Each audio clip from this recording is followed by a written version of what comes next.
Hello लोगोफोर बरायबाय बड जब info official YouTube चेनेलाव फिन खनसेबाव आसाम गभर्नमेन्टआ 26,000 वेकेन्सिस दायो डिक्लेयार खालामदों बेनो जाबाय Gr.III Gr.IV जेराव 8 पासनिफ्राय आप टू डिग्री पासफोरानो एप्लाइ खालामनो हासिगोन 18 निफ्राय 45 इयार्ससिम एसटिफोरा बेनिफ्राय फिजिकेलि डिसेबिलिटि पार्सनफोरा 50 इयार्ससिम एप्लाइ खालामनो हागोन बथ साइड गासैबो हौवाफोर हिन्जावफोर दा बे माखासे डिटेलखौ लाना फैदों जे बेनि सेलेक्शन प्रसेसा बोरै जागोन आरो एग्जामा माब्ला जानायनि चान्स दङ आरो नोंथांमोना मा खालामनांगौ दा जों बे ओंखायनो अफिशियेल वेबसाइटआव फैबाय आसाम पर्टेलाव बेयाव फैनाय लोगो लोगो जोङो अफिशियेल नटिफिकेसन नायनो हादोंमोन आरो एप्लाइआ बेयावनो जागोन जेब्ला डेट जागोन 11 एप्रिल आरो लास्ट डेटआ 30 मे तो बेखायनो जों बेयाव नायनोसै बे गाइडलाइन्सखौ फार्स्टआवनो जोंहा बे आपडेटखौ नायनोसै क्लास 4आव दा क्लास 4 होनाय लोगो लोगो खायसे कनफ्यूज जाबाय बेखौ फिन खनसेबाव नोंथांमोननो क्लियार खालामबावबाय दा बेनो जाबाय अफिशियेल नटिफिकेसन दा बे पोस्टआ दङ 13,300 वेकेन्सिस बे जाबाय ग्रेड 4 लेभेलाव दा ग्रेड 4 लेभेलाव फरायनाया बेसेबां नांगौ बेखौथ' मिन्थिखायो मिनिमाम फरायनाया 8 पास अनलि 8 पास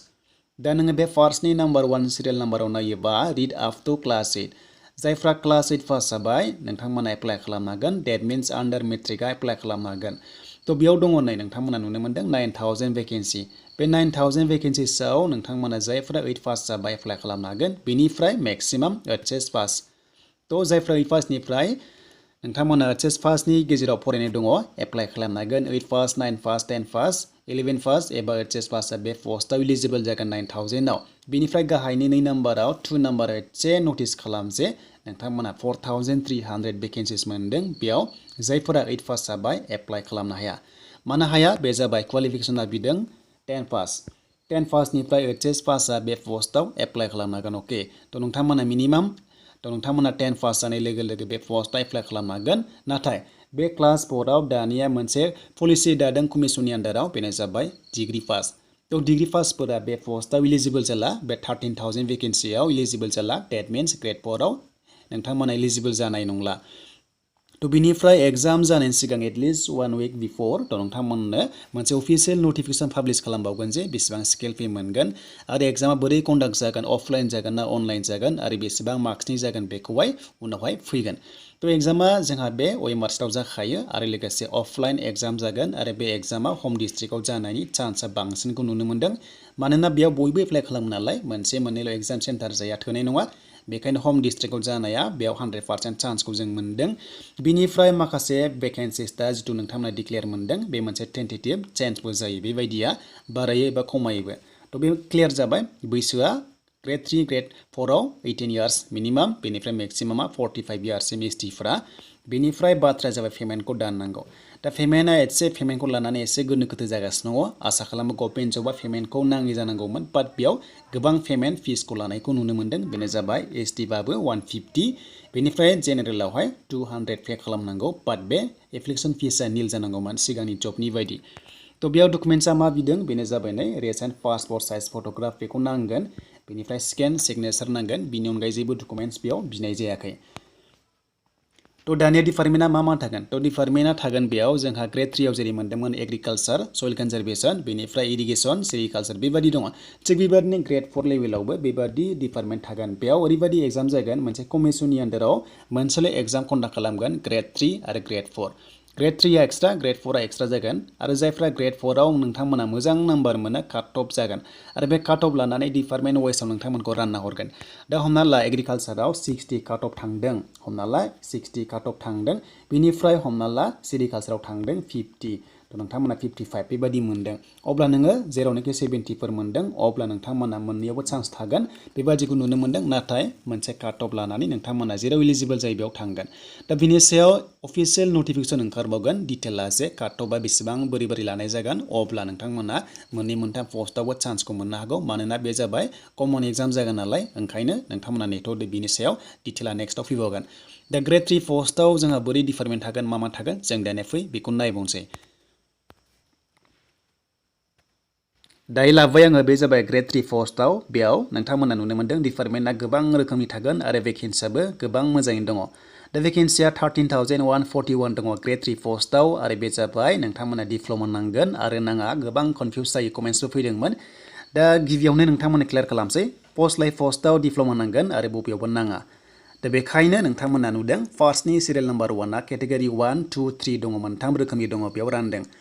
दा फार्स्टआव नायदो नोंथांमोना एकाउन्टेन्ट मोनदों केशियार मोनदों एन्ड जुनियर एसिस्टेन्ट एलडिए एन्ड स्टेनोग्राफार दा बेफोरबायदि पस्टआव डिप्ल'मा नांगौ जायो बा कम्पिउटार सार्टिफिकेट नांगौ जायो बेखौथ' जों मिथिखागौ दा हमना ला स्टेनोग्राफार होननाय लोगो लोगो स्टेनोग्राफि कर्स लानाय नांगौ जायो आरो बेनिफ्राय कम्पिउटार सार्टिफिकेटआ मिनिमाम 6 मान्थ 6 मान्थानो सोलिगोन 6 मान्थ्सनि कम्पिउटार सार्टिफिकेटआ बे पस्टआव सोलिगोन जेरावनाखि भेकेन्सिया दङ 8331 दङ बे पस्टआव हौवाफोर हिन्जावफोर बयबो एप्लाइ खालामनो हागोन नाथाय आरो मोनसे अपसन दंबावो जायफ्रा डिप्ल'मा गैया अब्लाबो जेबो जिंगासिनो गैया बेनो जाबाय बेचेलर्स डिग्री गाहायाव मोनसे अपसन मोनदों डेट मिन्स जायखिजाया एनि ग्रेजुवेट उइदाउट डिप्ल'मा बे पस्टआव इलिजिबल जागोन पस्ट लाइ पस्टआव दा गोबां रोखोमनि थागोन बेयाव गासैबो मेनसन खालामजोबाखै नाथाय अफिसियेल नटिफिकेसन ओंखारबावगोन नालाय बेयावनो गासैबो मोनजोबबावगोन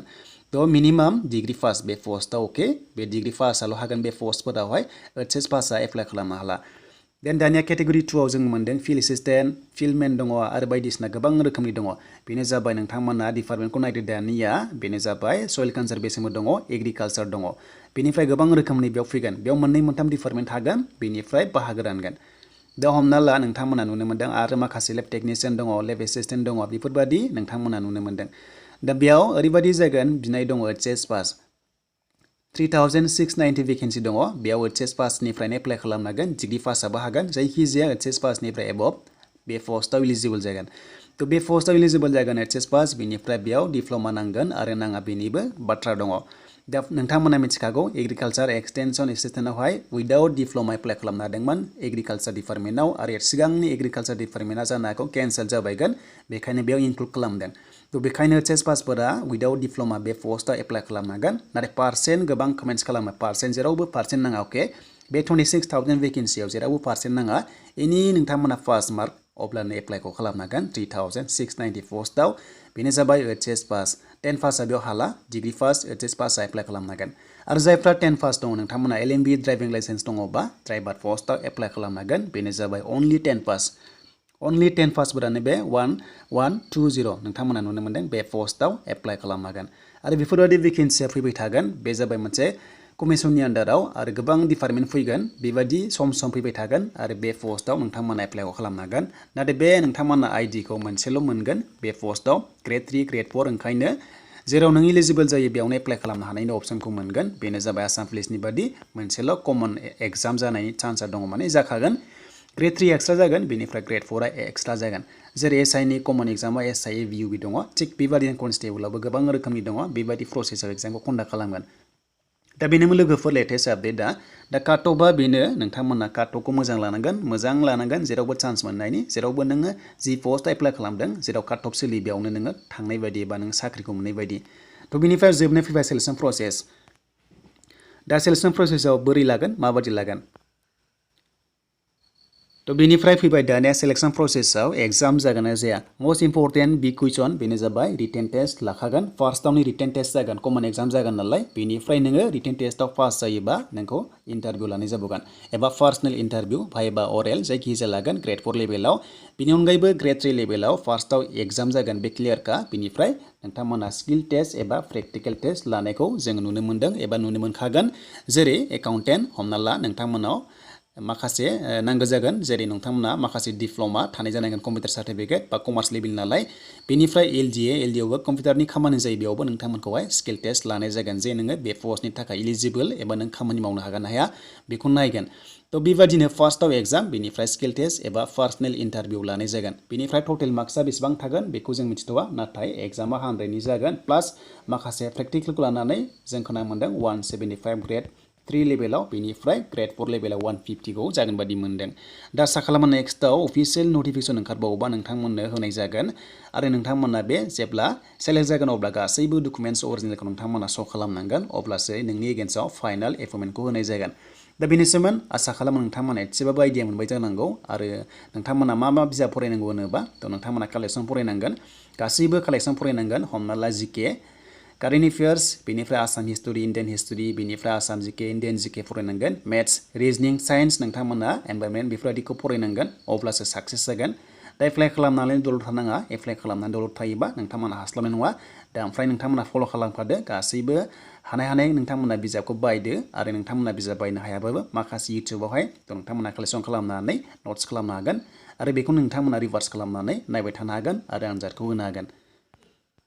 स' दानिया नोंथांमोना क्लियार जाबायगोन आरो नोंथांमोना जायफ्रा भिडिअ नायनानै मोजां मोनबाय लाइक खालामनो हागोन, कमेन्ट्स खालामनो हागोन आरो नोंथाङा चेनेलाव गोदानै फैदोंब्लाबो साबस्क्राइब खालामना लानो हागोन आरो एप्लाइ प्रसेस मोनखागोन नोंथांमोना आंनि चेनेलावनो जास्ट नेटआवदो 11 एप्रिलखौ आरो जेब्ला लिंकआ एक्टिभेट जागोन अब्लानो लोगो भिडिअ लाना फैगोन हाउ टु एप्लाइ। थ' नोंथांमोना एडभान्स खालामलाबायनानै जाहाथे मिस्टेक खालामा नङाबा नोंथांमोना रिजेक्ट जानाय जागोन।